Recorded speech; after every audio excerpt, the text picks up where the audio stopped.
Hi, welcome back to LyfStyled. In today's walk and talk, I'll break down why most people build habits the hard way. And then I'll show you how you can build your habits in an easy way. Most people start habits the hard way. You see it immediately once they've decided that I want to change something, then they go into making systems. They get the planner, they get the habit tracker, the 30-day app that will help them to set their habits and track them all at once. And they do all of these things before they start taking action in order to set that habit. But jumping into all those tools should actually come towards the end once you have kind of established the habit that you want to create. The most important thing is to take action and create that habit, but you end up having the intention to set a habit and never actually starting because you've placed such a lot of tools in front of you, or you've created something that you have to do before you start, which creates friction. By taking up all of those tools, it creates two big problems. The first problem that you create is that you create an intention behavior gap. There's been tons of studies showing that once you have taken an intention to do something, there's a higher chance that you will actually get around and take action to do that thing that you set your mind to do. But here's the problem. If you are taking up all that time, you have set your intention, and now you are placing all of those tools in front of you, there's a chance that you might never take action, because the more time you spend planning and making sure that the planner looks nice, creating that spread that looks so beautiful that you see online, it's the more time that you're wasting and creating friction before you actually take action in order to build the habit that you want to build.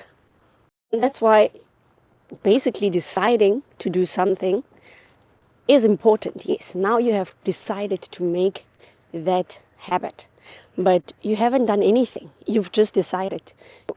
You can decide to go for a walk and not even move a muscle to get off your couch in order to go for that walk.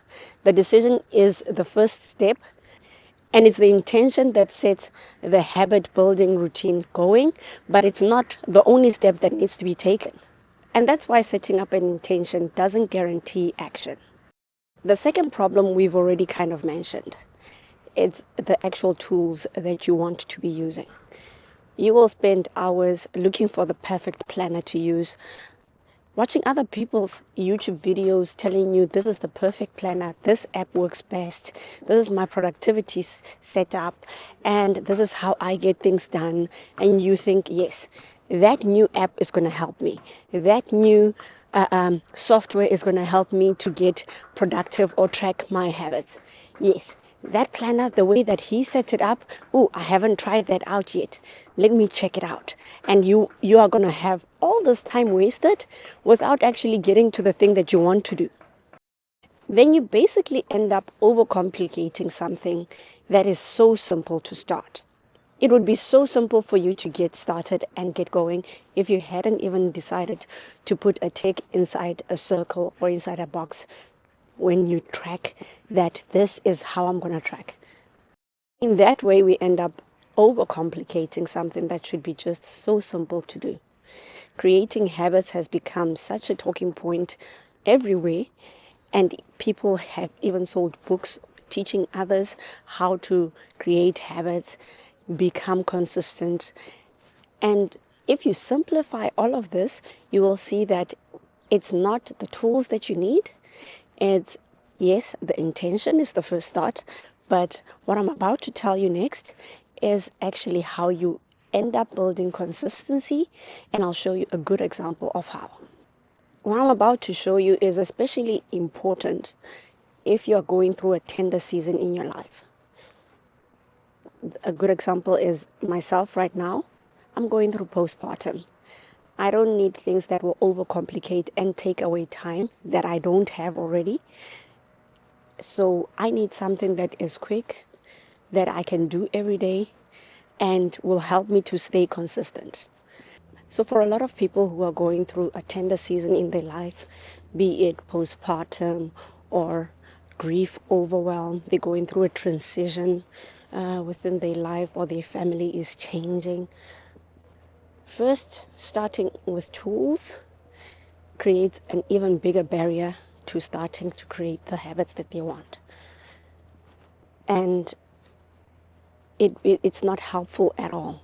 You end up wasting a lot of time searching for that tool and then watching reviews, which one is the best one. And then before you know it, you have even forgotten the habit that you wanted to create, because you just got stuck. There was just such a lot of friction before you even start. So I'm about to tell you how you can create your habits in an easy way and actually get going before the friction sets in, and what you can do at the end to create a system that you can rely on in seeing the progress that you've made. So think about creating a habit like you are following 3 simple steps. The first step we've already talked about is setting the intention. You have set the intention. The next step is to implement that intention. And then the third step is to create systems that will help you maintain all of the implementation that you've made. And then really at the end, you can then start tracking the progress that you've made. But if you're going to put a planner at the front or whatever tool at the front, you're going to create a lot of friction, and then you will never get to the implementation point, and you will also never get to the systems point. You will be stuck thinking and rethinking of the best ways to form this habit that you're trying to form. So the first step is to set your intention. Write it down, put it down on a note, whatever is the easiest thing for you to do, or just memorize it. This is what I want to do, and then you want to take action immediately. Basically, the intention should not take you an hour or even 5 minutes to set. You have decided this is what I want to do. You should immediately try to get to it. So the second step is the most important one. Now you're taking action. I'll give you an example over here. You've decided to start building a habit, and you want the fastest way to start doing that habit so that you can get into the flow of it. I'll take myself as an example. I decided that I want to start walking in order to gain some strength after delivery of my baby. There was a long period that I decided to stay calm, let my body recover without me doing any active exercising, such as taking a walk. But when I decided that, okay, now it's time to gain a bit of strength, I started immediately thinking of, okay, how am I going to do it easy? That goes into, okay, I need a stroller. So I started first, oh, there's a dog. There's a dog. Look at him. There's 2 dogs. So you've set your intention and you immediately want to implement it. The implementation phase, there's an important part of that that kind of makes you do it every day. You have to set a cue. I'll take myself as an example. Once I had recovered from giving birth, I decided that I want to start getting more active, and getting more active in a gentle way. So not immediately going to gym, but coming out for walks like I'm doing right now. So I needed to set a cue that will be like, okay, this is when you're going out for a walk, and make it easy for myself. So first, my baby didn't want to go into the stroller at all, and she still doesn't like it. She complains, and she's not as rested as she is right now. But the most important thing that I decided was that immediately after she has napped in the morning, so we've woken up, we've had our breakfast, and then she will nap again. When she wakes up, I change her diaper. That's the routine. I change the diaper, I feed her, and then I start getting dressed and getting her dressed and ready to go out for a walk. I put her in the stroller. She was complaining, but she got used to it. But for longer walks, I noticed that she didn't like the stroller. That became very clear after I shot the first vlog, and she had been complaining quite a lot as we were walking. So I decided I'm going to change it up and put her in this carry bag. But I digress. So if you are implementing an intention to create a habit, it's important to set your cue. My cue is the baby is up. We're going to do that short routine where I change her diaper, feed her, and then get dressed and we walk out. That's how you set something that is frictionless without having to write it down. I have no guilt to track at that moment that this is what I've done and this is how I'm doing it. And then the third thing is to create systems. When you're creating systems, it's important to see how you can actually build things together. You stack up your habits. So now that I have a bit of more, so first I started off by walking, just walking without talking to the camera. And then I decided to stack that habit by making sure that I walk and talk and vlog like I'm doing right now. Once you are in the habit stacking mode, it's then very important to start creating these systems. So my system is now at night, before I sleep, I make sure that the tools that I need in order to vlog are ready. This means I have charged my camera. I've made sure that the mic that I use is also charged. And I've also made sure that the remote that I'm using is also charged. That's all I really need for vlogging. The camera, the mic, and the remote, which helps me to control the camera when I don't want to get close to it. Apart from that, I follow the same steps in the morning. Now that my habits are stacked, it doesn't mean that the first habit that I build of going out for a walk changes at all. No, I still have that cue. I still have that cue. My cue is the baby has just woken up after her first nap in the morning. I change her diaper. I make sure that she is fed. Then I start dressing up, grab my camera, grab my mic, make sure that the remote is on my finger, grab keys, and walk out. As simple as that. Don't overcomplicate it by wanting to make sure that you have all of these tools that are being sold to you online, or trying to copy somebody else's way of doing things. First, establish if you like the habit that you want to set. First, establish for yourself if you actually like the habit that you want to set. Because there's nothing as annoying as you've bought all of these things and then you discover you don't even like doing what you intended to do. You don't even like vlogging. It makes you uncomfortable.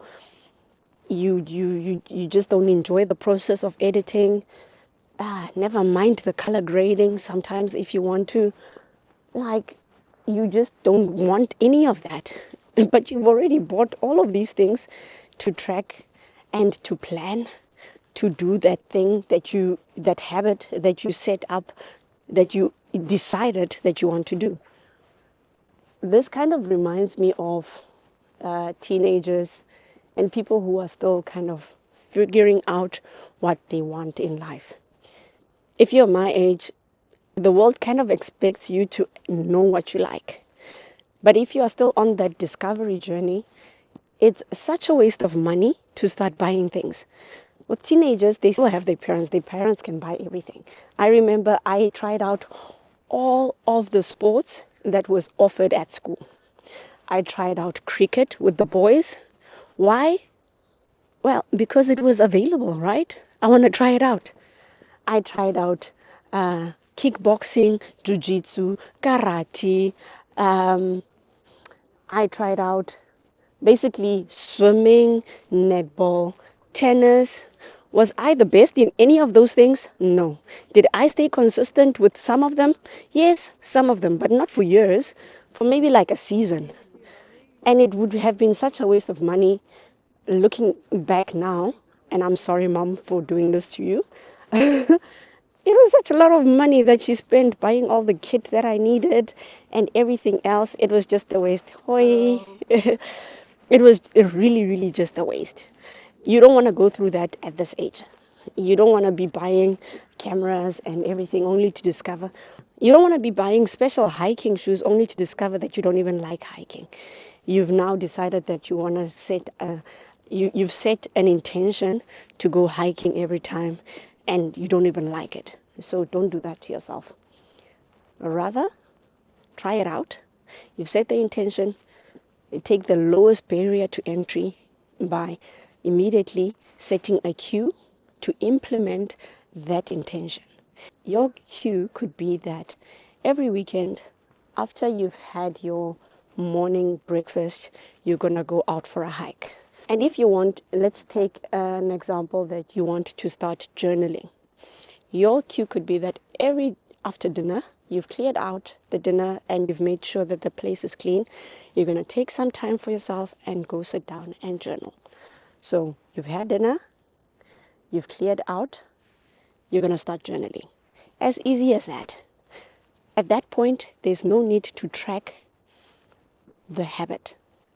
Once you've set the system and you actually enjoy journaling in this case, then you can start tracking. I'm tracking my habit of going out for a walk and vlogging by simply numbering the vlogs. The first vlog is numbered vlog number 1 with the title. The second one, hashtag number 2, and then I set the title. And it will go on like this for much longer. So don't get me wrong.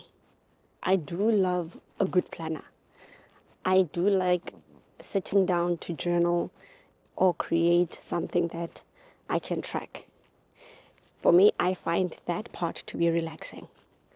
However, right now in this season of my life, when I'm still adjusting to my expanded family, now that we are 4 people, we started off with 2 and somehow we have doubled. Now that we're going there, hey, now that I'm basically in this phase of my life, I don't want that friction. I don't have the time to spend to plan out and create a tracker, or even I don't want to spend the money to buy an app to track the habit that I want to build. And I want the least friction thing that I can do. I found that the easiest thing for me to do is to, at the end, track the outcome of my habit by simply numbering it. I hope that this video can help you to see the friction points that you might be unintentionally creating when you are trying to set habits. Setting habits, it doesn't have to be complicated, it's actually quite easy. If you have found anything to be valuable from what I've shared with you, please like my video and don't forget to subscribe to my channel by hitting the button down below. I'll see you on the next video.